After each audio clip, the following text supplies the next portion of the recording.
The stars looked different from the bridge of the indomitable spirit. Captain Dae-ho Kim had seen many star fields in his 20 years of service, but this one felt special.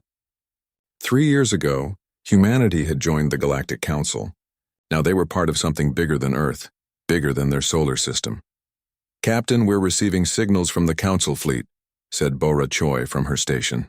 The young communications officer turned to face him. "Admiral Thexazil wants to speak with you."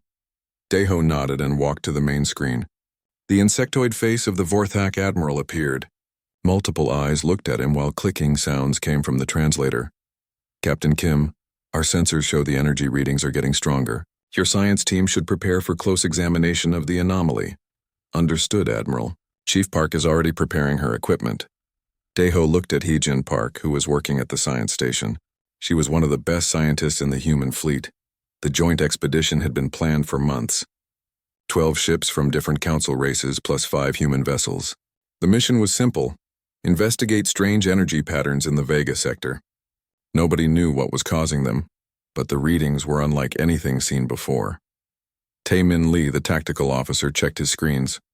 "All council ships are in formation around us. Weapons are powered down, shields at normal levels." "Good. This should be a peaceful mission." Dae-ho sat in his captain's chair. Everything felt normal. The council ships were where they should be. The human ships were ready for scientific work. 3 hours passed. The fleet moved deeper into the Vega sector. The energy readings grew stronger with each jump through hyperspace.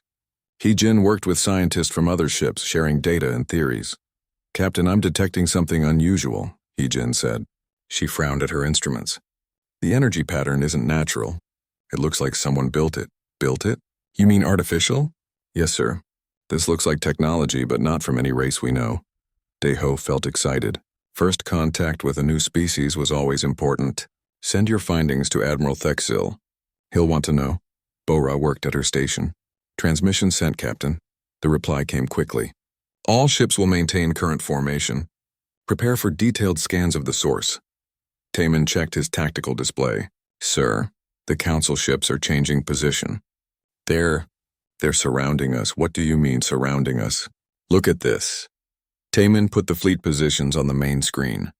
The council ships had moved into a perfect circle around the 5 human vessels. "This isn't a scientific formation." Dae-ho felt worry in his stomach. "Bora, contact Admiral Thexazil. Ask about the formation change." "I'm trying, Captain." "They're not responding to my calls." Warning lights began flashing on Tae-min's console. "Captain!" "The council ships are charging their weapons." "What? That has to be a mistake." "We're on the same mission." "No mistake, sir." "Weapons are hot. Shields are rising. They're targeting us." Dae-ho jumped from his chair. "All ships, emergency evasive action. Raise shields. Charge weapons." The first shots came without warning. Bright energy beams cut through space, hitting the human ship New Horizon. The vessel exploded in a ball of fire and metal. "They're attacking us," Tae-min shouted over the noise of alarms. "All council ships are firing on our fleet." The Earth's Pride tried to run, but 3 council ships surrounded it. Energy weapons tore through its hull. The ship broke apart, pieces spinning into the darkness. "Why are they doing this?" Bora asked, her voice shaking. "I don't know." "Get us out of here!" Dae-ho ordered. "Emergency jump to hyperspace." "Jump drive is charging," called the engine officer. 30 seconds. More human ships died around them. The Starwalker and Deep Explorer were destroyed by focused fire from the Council fleet. Only the Indomitable Spirit and 1 other ship remained. 20 seconds to jump. Enemy fire hit their shields. The ship shook hard. Lights flickered on the bridge. 10 seconds. A massive energy beam from Admiral Thexazil's ship struck the Freedom's Call, the last human ship besides their own. It exploded just as the Indomitable Spirit jumped into hyperspace. In the safety of hyperspace, the crew sat in shocked silence. 7 ships and over 2,000 people were dead. The Council fleet had attacked without warning, without reason. "Why?" Hee-jin whispered. "We were allies. We were working together." Dae-ho had no answer. His hands shook as he tried to understand what happened. 3 years of friendship and cooperation destroyed in 10 minutes. "Captain," Bora said quietly, "I'm picking up Council communications. They're talking about the attack." "Put it on speaker." The bridge filled with alien voices speaking through translators. What they heard made everyone's blood run cold. Directive 7 is now active. Human fleet in Vega sector eliminated as planned. Excellent. Phase 1 is complete. How long until Phase 2? Our main fleet will reach human space in 4 weeks. Earth's orbital defenses will not survive the bombardment. And the surface? Biological weapons are prepared. The human species will be extinct within 6 months. Good. Their chaotic nature was becoming dangerous. The galaxy will be safer without them. Deho felt sick. This wasn't a sudden attack. This was planned genocide. The Council had voted to kill every human in the galaxy. Sir, Taemin said, his voice hard with anger. We have to warn Earth they don't know what's coming. Set course for Earth maximum speed. Deho stood up straight. And prepare a full report. Every detail of what happened here. Earth needs to know that the Galactic Council just declared war on humanity. War? Hijin asked. They started it when they decided to murder our species. Now they're going to learn what humans do when someone threatens our home. The indomitable spirit raced through hyperspace toward Earth. Behind them, the Council fleet celebrated their victory and prepared for the final destruction of humanity. They thought the hard part was over. They were about to learn how wrong they could be. During the long journey home, Hyejin worked to decode the stolen Council data files. What she found was worse than anyone imagined. The plan was detailed and complete. First, eliminate all human ships and bases outside the solar system. Second, blockade Earth and destroy its defenses. Third, use biological weapons to kill everyone on the planet. Fourth, take the solar system's resources for the Council. They've been planning this for months, she told Deho. Maybe longer. Every detail is worked out. How many ships are coming? Over 1,000. The largest fleet the Council has ever assembled. Deho looked at the star charts. Humanity had less than 200 ships, and most were exploration vessels, not warships.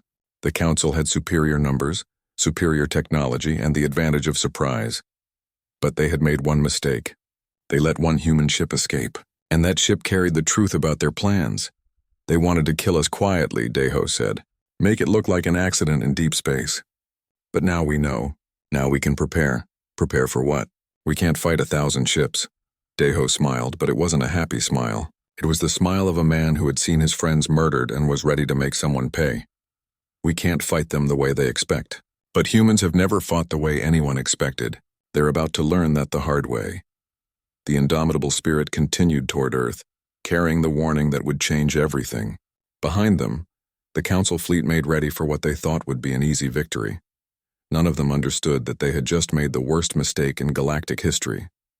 They had attacked humanity's children. Now they would face humanity's fury. The journey back to Earth took 6 days through dangerous hyperspace routes. Captain Deho Kim refused to use the main travel lanes where Council ships might be waiting.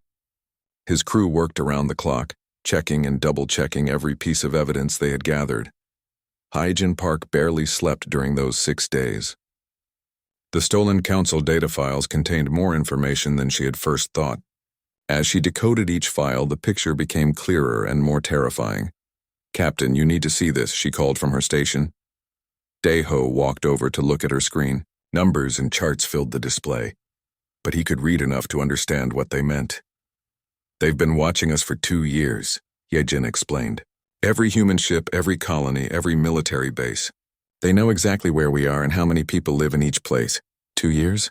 But we've been allies for 3 years. Yes, sir. Which means they started planning this almost as soon as we joined the Council. Her voice was bitter. They smiled at our faces while counting our ships. Taemin Lee looked up from his own work. I've been studying their attack patterns. They hit us with perfect coordination. Every Council ship knew exactly what to do. This wasn't something they planned in a few weeks. Bora Choi turned from her communication station. I've been listening to more Council transmissions. They're calling humans a contamination risk to galactic civilization. Contamination? Deho asked. They say we're too unpredictable, too creative, too dangerous. They think we'll corrupt other species with our chaotic thinking. Deho laughed, but it was an angry sound. So they want to kill us because we think differently. Because we don't follow their rules.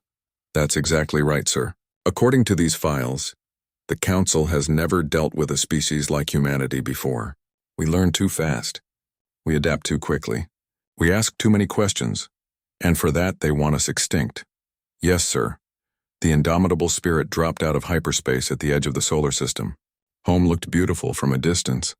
Earth was a blue and white jewel, surrounded by the busy traffic of human civilization. Orbital stations gleamed in the sunlight. Ships moved between planets on peaceful missions. None of them knew what was coming. "Take us to Earth Command Headquarters," Deho ordered. "Maximum speed. And Bo-Ra, send an emergency message to Admiral Han. Tell him we have critical information about the Council." "Yes, sir."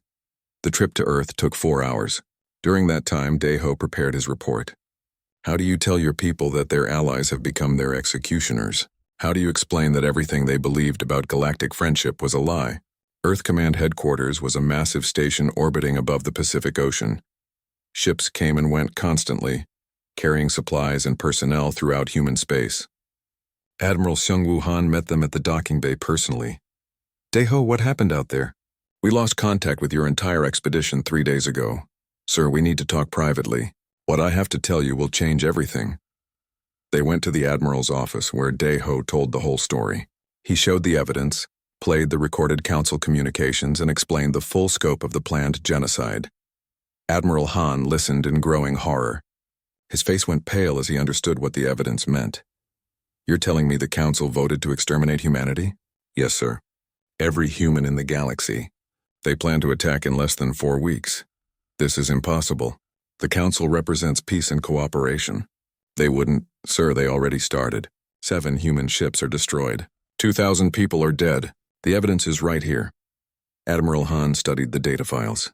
His military training helped him understand the tactical information quickly. 1,000 ships. Dear God. "Sir, we need to alert the government immediately. And we need to prepare our defenses." "Our defenses?" Admiral Han looked at him strangely. "Deho, we have less than 200 ships. Most of them are science vessels and cargo haulers. The Council has superior technology in overwhelming numbers. I know the odds, sir, but we have to try." Admiral Han was quiet for a long time. Finally, he picked up his communication device. "Get me Admiral Young Mi-yoon. Emergency priority." Admiral Young Mi-yoon was the youngest person ever to reach admiral rank in human space. At 35, she was known for her brilliant strategic mind and her ability to see solutions where others saw only problems. She arrived at Earth Command within 2 hours, along with several other senior officers. Deho told his story again, showing the evidence to each new person. "How long do we have?" Young Mi asked. 3 weeks, maybe 4. The Council fleet is already moving toward our space. Young Mi studied the tactical data. Her eyes moved quickly across the numbers and charts. "They're overconfident. Look at this formation plan. They expect us to fight like other Council species, predictable, following standard tactics. What are you thinking?" Admiral Han asked. "I'm thinking they don't know humans very well. They've studied our ships and our bases, but they don't understand how we think." Young Mi smiled, and it was the smile of someone who had just seen opportunity and disaster. "Activate the Sleeping Dragon Protocol." "The what?" Deho asked. Admiral Han looked surprised. "Young Mi, that program was classified above your level." "Not anymore, it isn't. If we're facing extinction, we need every weapon we have." She turned to Deho. "For the past 5 years, Earth has been secretly developing advanced military technology. Hidden facilities throughout the solar system have been building weapons that officially don't exist. Why the secrecy? Because the Council would have objected. They prefer their member species to be peaceful and defenseless. But some of us remembered history. Humans have enemies before we found friends. We decided to be ready just in case." Young Mi activated her communication device. "This is Admiral Yoon. Authorization code Dragon 77 Alpha. Activate all Sleeping Dragon facilities. Full war production. This is not a drill." Across the solar system, hidden bases came to life. On the dark side of the moon, weapon factories began working at full capacity. In the asteroid belt, mining stations started producing military-grade materials. Near Jupiter, a secret shipyard began assembling warships that had been designed in the shadows. "How many ships?" Admiral Han asked. "Right now, maybe 50 combat-ready vessels, but give me 3 weeks and I can triple that number. Still not enough to fight 1,000 Council ships?" "No, but enough to make them pay dearly for their victory." Young Mi's voice was hard, and maybe enough to make them regret starting this war. The news had to be shared with Earth's government. Secretary General Jin Woo Kang called an emergency session of the World Assembly. Representatives from every nation gathered to hear the impossible truth. Jinwoo was a diplomat by training, a man who believed in peaceful solutions and careful negotiation. But as he read Admiral Han's report, something changed in his eyes. They want to kill every human being in the galaxy, he said quietly. Every man, woman, and child. Not because we attacked them, not because we threatened them, but because they think we're different. The assembly hall was silent. 300 representatives sat in shock. For 3 years, we believed in galactic friendship. We shared our culture, our technology, our dreams for the future. We welcomed them to Earth. We called them allies. Jinwoo's voice grew stronger. Now we know the truth. They were planning our murder while shaking our hands. A representative from Africa stood up. What can we do? They have superior technology and overwhelming numbers. We can fight, Jinwoo answered. We can show them that humanity doesn't die quietly. We can make them regret the day they decided to become our enemies. And if we lose, then we lose fighting. Our children will know that their parents didn't surrender to genocide. They'll know that humanity went down with honor. The vote was unanimous. Earth would fight. Jinwoo addressed the planet that evening. His speech was broadcast to every human colony, every ship, every station in space. My fellow humans, he began. Today we learned that the galaxy is not the peaceful place we hoped it would be. Today we learned that there are those who would kill us simply for being different. He paused, looking directly into the camera. They asked us to join their civilization. They learned our handshake. Now they're going to learn our fist. We are humanity. We have survived ice ages and plagues, wars and disasters. We have never given up. We have never surrendered. And we won't start now. Across human space, the message was received with determination and anger. The peaceful years were over. The war for survival was about to begin. The transformation of human civilization began within hours of Secretary General Jinwoo Kang's speech. Across Earth and throughout the solar system, peaceful research stations became weapons factories. Mining operations turned into military production centers. Even civilian ships were retrofitted with armor and weapons. So Young Lim worked in a hidden facility beneath the surface of Mars. For 5 years, she had been developing theoretical weapons for the Sleeping Dragon project. Now those theories had to become reality in just 3 weeks. The Council thinks they know our technology, she told her team of engineers. They've seen our exploration ships and our research equipment, but they've never seen what humans can build when we're angry. Her workshop looked like organized chaos. Weapons components covered every surface. Computer screens showed complex mathematical equations. Prototype devices hummed with dangerous energy. Show me the Rage torpedo design, So Young said to her assistant. The main screen displayed technical drawings of humanity's newest weapon. It looked like a normal torpedo from the outside, but the inside was completely different. Traditional antimatter weapons create an explosion, and that's it, So Young explained. Our version creates a controlled antimatter reaction that feeds on itself. One torpedo can destroy a ship 10 times its size. Is that possible? Asked Dr. Kim, one of her senior engineers. The Council's physics says it's impossible. Their textbooks say antimatter can't behave this way. But human physics is different. We don't follow their rules. What if it doesn't work? So Young smiled grimly. Then we'll find another way. Humans always find another way. On Earth's moon, Chan Ho Kim supervised the conversion of mining equipment into military hardware. As Captain Dae-ho's younger brother, he had grown up hearing stories about space exploration and peaceful contact with alien races. Now he was building weapons to kill those same aliens. Sir, the ore processing plants are ready for conversion, reported his supervisor. We can start producing military-grade armor within 12 hours. Do it. And double the mining operation. We'll need every kilogram of metal we can get. Chan Ho looked at the work schedules on his screen. His people were volunteering for 18-hour shifts without being asked. Nobody complained about the hard work or the danger. Everyone understood what was at stake. Sir, we're getting reports from the asteroid belt. Mining Colony Echo 7 says they can increase metal production by 300% if we give them more workers. Send them everyone we can spare, and tell them to forget about safety regulations. Dead miners won't matter if the Council kills everyone. Near Jupiter's largest moon, a secret shipyard that officially didn't exist was working at maximum capacity. Admiral Young Mi-yoon stood on the observation deck, watching dozens of ships take shape in the construction bays. How many will be ready in time? She asked the shipyard director. 43 combat vessels, Admiral. Not as many as we'd like, but each one is designed specifically for war. Young Me studied the ships through the viewport. They didn't look like Council vessels. Human warships were angular and aggressive, built for speed and firepower rather than elegance. The Council builds their ships to last for centuries, the director explained. Our ships are built to win battles. If they survive long enough to need repairs, we've already won. Show me the weapons systems. They walked to the weapons testing area, where engineers were installing the new Rage torpedoes onto a prototype vessel. Each ship carries 60 torpedoes, plus energy weapons and kinetic projectiles. The Council won't expect kinetic weapons, they consider them primitive. Primitive can be effective, Young Mai noted. What's the maximum effective range? For the torpedoes? Practically unlimited. For the kinetic weapons, about 50,000 kilometers. And the Council's usual engagement range? 10,000 kilometers. They like to fight close where their superior shields give them an advantage. Young Me smiled. Then we'll fight at 50,000 kilometers, where their shields won't help them. Across human space, Mirasong was organizing something that had never existed before. A resistance network designed to operate even if Earth fell. The former diplomat turned guerrilla coordinator worked from a hidden base in the asteroid belt. If the worst happens and the Council takes our major colonies, we need to be ready to keep fighting, she explained to her team leaders via secure communication.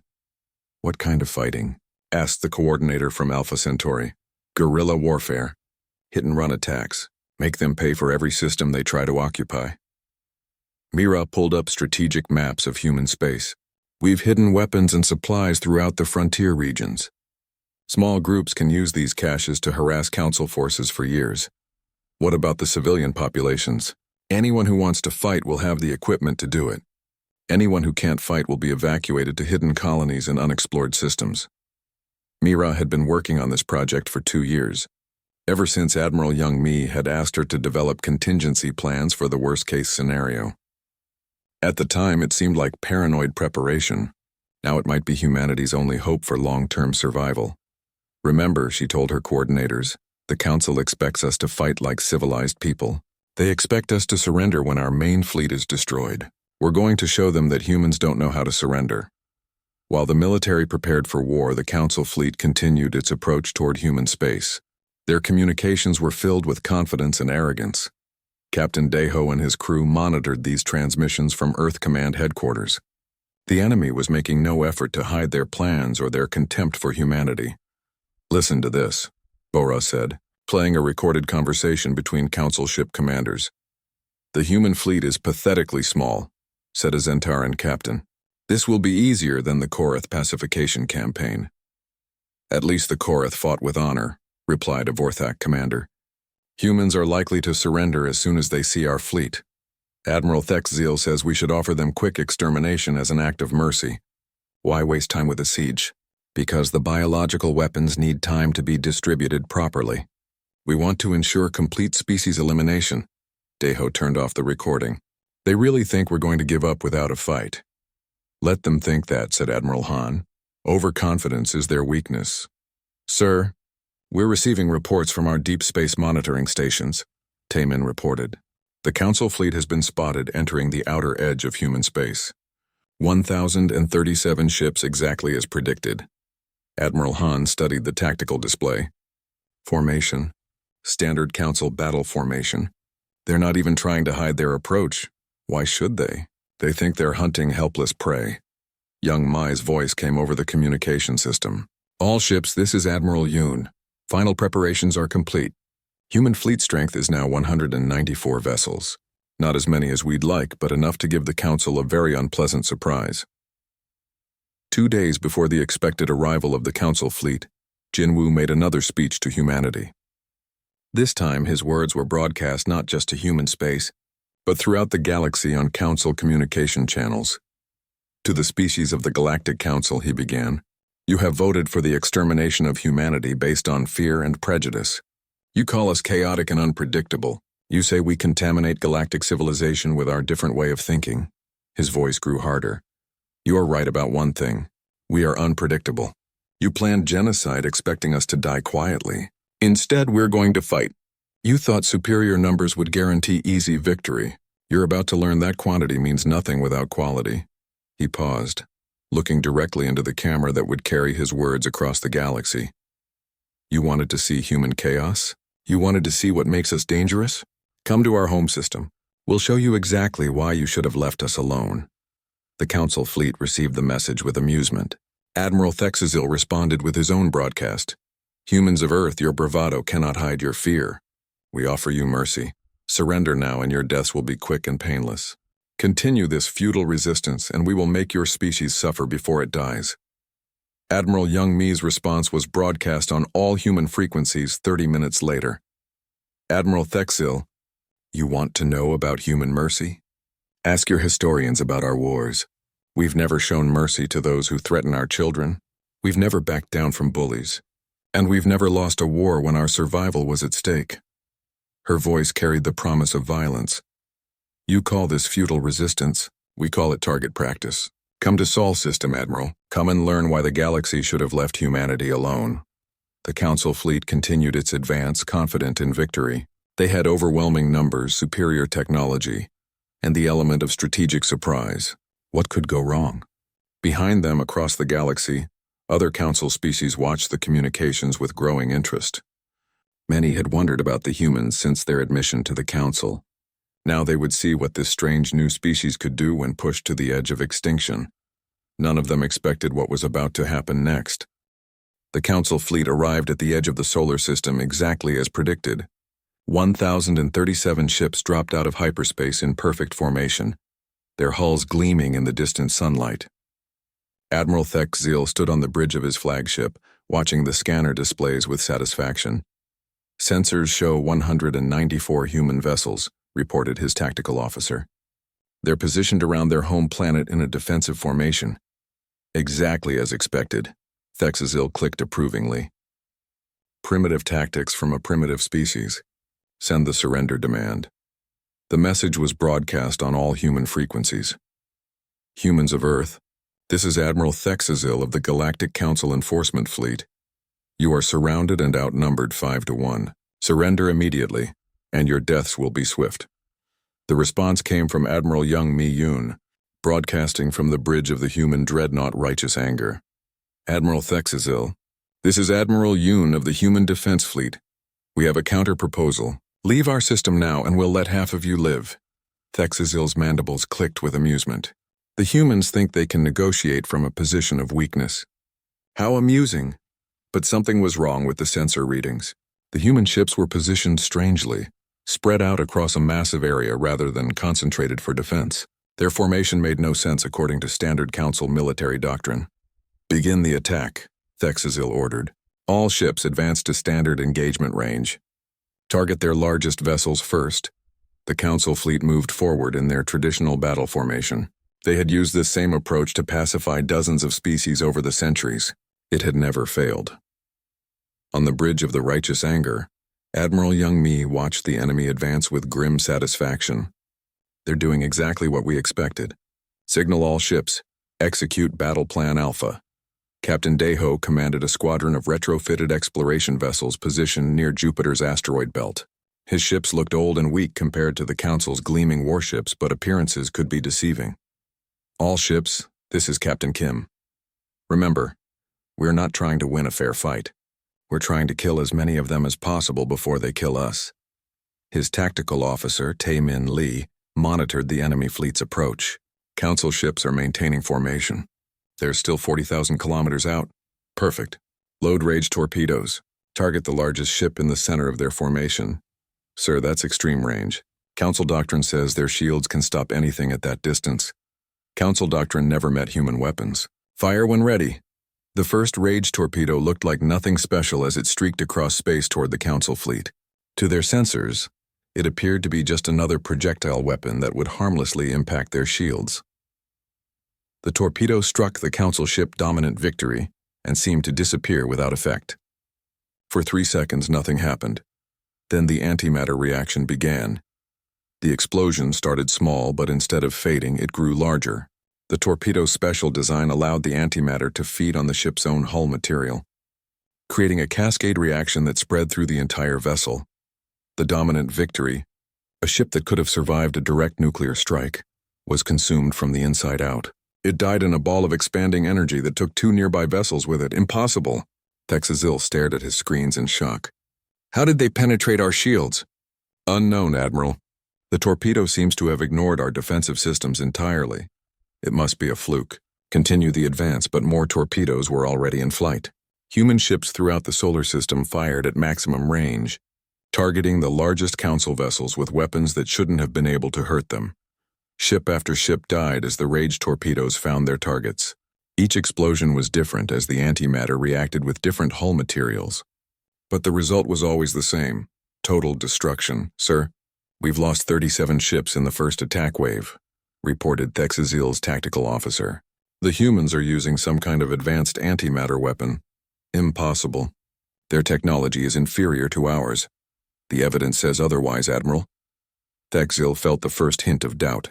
This wasn't going according to plan. Change formation. Close to minimum engagement range. Their weapons seem less effective at close distance. It was exactly what Young Mi had hoped for. Council fleet is closing to 10,000 kilometers. All ships switch to kinetic weapons. Show them what primitive technology can do. The human ships opened fire with weapons the Council had dismissed as obsolete. Simple projectiles accelerated to incredible speeds by magnetic launchers. To civilized species, kinetic weapons were crude and ineffective. But the Council had never faced kinetic weapons traveling at 30% of light speed. The projectiles hit Council ships like invisible hammers. Their advanced energy shields, designed to stop particle beams and plasma bolts, were useless against solid matter moving at relativistic speeds. What are they firing at us? Texazil demanded as another Council ship split in half. Metal slugs, Admiral. Primitive kinetic projectiles. Our shields should stop those easily. The projectiles are moving too fast, sir. They pass through our shields like they aren't there. Captain Deho's ship shook as Council return fire found its target. Human ships were dying too, but they were taking a terrible toll on the enemy. Sir, we've lost the Earth's defender in the solar wind, Taemin reported, but we've destroyed over 80 Council ships. Keep firing. Make every shot count. Across the battle zone, human tactics proved as deadly as human weapons. Instead of fighting in formation like civilized species, human ships acted independently, using the asteroid belt and planetary gravity wells to their advantage. Young Mi had studied every Council military campaign for the past century. She knew their standard tactics, their preferred formations, their expected responses to different situations, and she had designed her battle plan to exploit every weakness. Execute the Broken Arrow Gambit, she ordered. To the Council fleet, it looked like the human defense was collapsing. Several human ships appeared to suffer critical damage and began retreating toward Earth's moon. Their defensive formation broke apart as ships fled in apparent panic. The human fleet is breaking. Texazil's spirits rose. All ships pursue the retreating vessels. Don't let them escape. It was the mistake Young Mi had been waiting for. The Council fleet abandoned their defensive formation and rushed forward in pursuit of the fleeing human ships. They flew directly into the kill zone, hidden weapon platforms around. Earth's moon activated simultaneously. Rage torpedoes launched from concealed bases on the lunar surface. Kinetic weapon batteries that had been disguised as mining equipment opened fire. The Council ships found themselves in a crossfire from 3 directions, trapped between the human fleet, the lunar weapons, and a minefield that hadn't existed 5 minutes earlier. It's a trap, Texazil realized too late. All ships, emergency evasive action. But there was nowhere to run. The human ships that had appeared to be fleeing suddenly turned and attacked with fresh weapons. The lunar bases poured fire into the Council formation. The mines exploded in sequence, creating a wall of destruction. In 30 minutes, the largest military fleet in galactic history was reduced to burning debris. Of the 1,037 ships that had entered human space, less than 200 survived to retreat. Admiral Texazil's flagship was among the casualties. The proud Vorthak admiral dying when a kinetic projectile tore through his bridge. Admiral Young Mi stood on the observation deck of the Righteous Anger, watching the wreckage of the Council fleet drift in space. Her own losses had been heavy.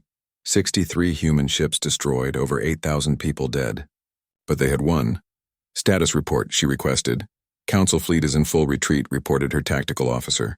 Our long-range sensors show they're jumping to hyperspace as fast as their damaged ships can manage. Any pursuit? Negative, Admiral. Most of their remaining ships are badly damaged. They won't be threatening anyone for a while. Young Mai nodded. The first phase was complete.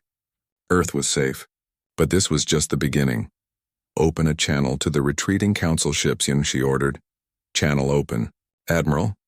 Council fleet, this is Admiral Young Mi Yoon of the Human Navy. You came to our home system to commit genocide. You expected to find helpless victims. Instead, you found warriors. She paused, making sure her words would reach every surviving Council ship. Go back to your masters. Tell them what happened here. Tell them that humanity is no longer asking for a place in galactic civilization. We're taking it, and if any species has a problem with that, they can come to Earth and discuss it with our fleet. The surviving Council ships jumped to hyperspace without responding. Young Mai turned to her communication officer. Send a message to all human colonies. The Council fleet has been defeated. Phase 2 of our response is now beginning. Phase 2, Admiral? Young Mi's smile was cold and dangerous. They wanted to exterminate us. Now they get to see what happens when you threaten humanity's children. We're going to visit every Council world and explain why that was a mistake. The Battle of Sol was over. The war for galactic dominance was just beginning. News of the Council fleet's destruction spread across the galaxy faster than light itself. On 1,000 worlds, species that had considered humanity primitive and harmless suddenly understood they had made a terrible mistake. Admiral Young Mi Yoon stood in the command center of Earth Defense Headquarters, watching intelligence reports flow in from across human space. The galaxy was in chaos. Ma'am, we're receiving surrender requests from 17 Council member species, reported Commander So-Young Lim, who had been promoted after her weapons proved so effective. They want to negotiate terms before we arrive at their systems. Any word from the Council leadership? The Council chambers on Zentara Prime are in emergency session. They've been meeting for 3 days without reaching any decisions. Young Mi studied the star charts showing human fleet positions. After the victory at Sol, she had immediately dispatched battle groups to key Council systems. Not to attack, but to deliver a message. What about Admiral Thexazil's replacement? Admiral Veltar of the Zentaran fleet has assumed command of Council military forces. He's requesting a meeting under diplomatic immunity. Denied. They had their chance for diplomacy. They chose genocide instead. Captain Dae-Ho Kim entered the command center, fresh from his latest mission. His exploration ship had been retrofitted with the new human weapons and sent to deliver humanity's ultimatum to a dozen Council worlds. Report? Captain, Young Mi requested. The Korath system has agreed to withdraw from the Council and recognize human authority. The Blakari homeworld is still refusing, but their fleet won't leave orbit. They're scared. They should be. What about the others? Mixed responses. Some species are begging for mercy. Others are still trying to organize resistance. Dae-Ho smiled grimly. None of them expected us to actually win. Secretary General Jin Woo Kang's voice came over the communication system. Admiral Yoon, we're ready for the galactic broadcast. Young Mi walked to the main communication station. In 10 minutes, every inhabited world in the galaxy would receive humanity's message. It would be broadcast on all frequencies in all languages, impossible to ignore or suppress. This is Admiral Young Mi Yoon of the Human Navy, speaking on behalf of all humanity, she began. 10 days ago, the Galactic Council voted to exterminate the human species. They sent a fleet of over 1,000 ships to our home system, with orders to kill every man, woman, and child. She paused, letting the words sink in across 1,000 worlds. The Council believed we were weak. They thought our different way of thinking made us easy targets. They calculated that their superior numbers and technology would guarantee a quick victory. Her voice grew harder. They were wrong about everything. The Council fleet has been destroyed. Less than 200 ships survived to retreat. The largest military force in galactic history was defeated by a species they considered primitive. On Zentara Prime, the Council leadership watched the broadcast in growing horror. These were not the words of a defeated species begging for mercy. This was the voice of a new galactic power. The Council chambers where you voted for our extinction are now surrounded by human warships. Young Mi continued. Every Council homeworld is within range of our weapons. Every space station, every colony, every military base. We know where you live. The camera showed images of human fleets positioned throughout Council space. Ships that looked nothing like the peaceful exploration vessels the Council remembered. These were warships built for destruction, crewed by a species that had just proven they knew how to use them. But we are not like you. We do not vote for genocide in secret chambers. We do not murder entire species because they think differently. We are better than that. For a moment, hope flickered in Council hearts. However, the old galactic order is finished. The Council that voted for human extinction no longer has the right to rule. Today marks the beginning of a new age, the age of the human hegemony. Young Mi's words carried the weight of absolute authority. Every species has a choice. Submit to human authority and live in peace. Maintain your cultures, your governments, your way of life, under human oversight. We will protect you from war, exploitation, and the kind of ethnic hatred that led to this crisis. She paused again. Or resist us and face the consequences. We have proven we can destroy the Council's military power. Do not test our resolve further. The broadcast continued with specific terms. Council military forces would be disbanded. All species would recognize human authority in interstellar affairs. Trade and diplomacy would be conducted under human supervision. The Council chambers would be dissolved and replaced with a human administrative center. You have 1 week to decide, Young Mi concluded. Choose wisely. The galaxy reeled from humanity's ultimatum. On dozens of worlds, governments fell as populations demanded immediate surrender to avoid human retaliation.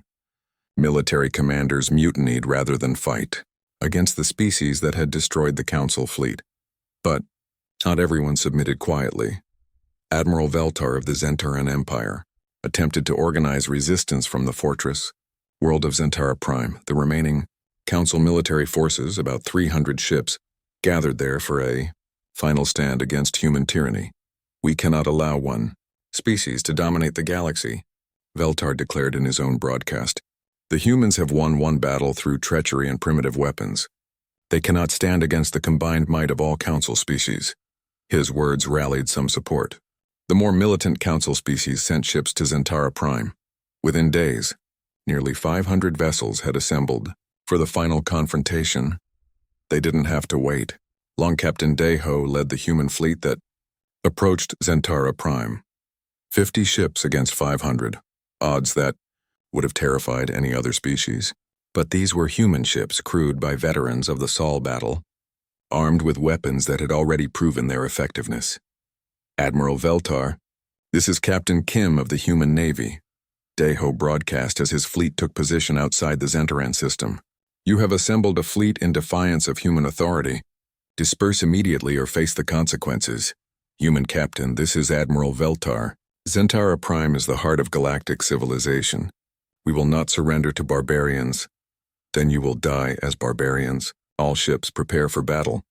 The Battle of Zentara Prime lasted 6 hours. When it ended, the fortress world that had stood unconquered for 1,000 years was in ruins. The Council's last military fleet was scattered debris floating in space. Admiral Veltar's final transmission was broadcast across the galaxy. They are not using normal weapons. Their technology, it's impossible. How can they? The transmission ended when his flagship exploded. Mi-Ra Song, now serving as Earth's chief diplomatic coordinator, arrived at Zentara Prime 3 days later. Her ships carried not weapons but administrators, engineers, and teachers. The war was over. Now came the harder task of ruling. Begin construction of the new administrative center, she ordered, and send medical aid to the planet's surface.